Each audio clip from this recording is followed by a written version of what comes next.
இந்த தொட்டாசினிங்கி இருக்குது தானே, இந்த தொட்டாசினிங்கிக்கு சிங்களத்தில் சொல்கிறது நிதி கும்பா. நிதி கும்பான்னு சொல்கிறது தொட்டாசினிங்கி விளையாடு தானே. நிதி கும்பா தொட்டாசினிங்கி. தொட்டு பார்ப்போமா? மே மங் எல்லுவா, இதோ நான் பிடிச்சேன். மே கொலை எக்கிலேனவா. மே கொலை இதனுடைய இலை எக்கிலேனவா. எக்கிலேனவான்னு சொன்னால் சுருங்குது. எக்கிலேனவா சுருங்குது. மே பலன்னு இதோ பாருங்க. எக்கிலேனவா கொலை எக்கிலேனவா இலைகள் சுருங்குது. அப்போது தொட்டாசினிங்கைக்கு சிங்களத்தில் என்ன சொல்கிறது? நிதி கும்பான்னு சொல்கிறது. சரியா? ஆனால் சில சந்தர்ப்பங்களில் ஒரு சில ஆக்களை நீங்கள் பார்த்தீங்களா இருந்தால் எந்த நேரமும் தூங்கிக்கிட்டே இருப்பாங்க. அதுக்கு நாங்கள் கும்பகர்ணன் மாதிரி என்ன தூங்குற அப்படின்னு கேட்போம் தானே.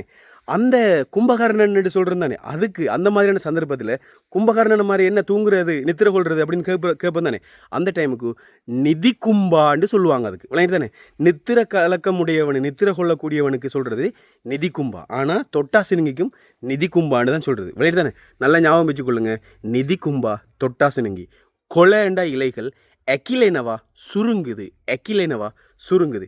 இந்த மாதிரி தெளிவான முறையில் நீங்கள் சிங்களம் படிக்க விரும்பினா நாளைக்கு கிளாஸ் ஒன்று ஆரம்பிக்கிறேன். அந்த கிளாஸில் இணைஞ்சு படிக்க விரும்பினா இப்போவே 0777484456 வாட்ஸ்அப் பண்ணுங்கள். பேர் ரெஜிஸ்டர் பண்ணிக்கொள்ளுங்கள். 2 மாதத்தில் உங்களை நான் சிங்களம் கதைக்க வைக்கிறேன்.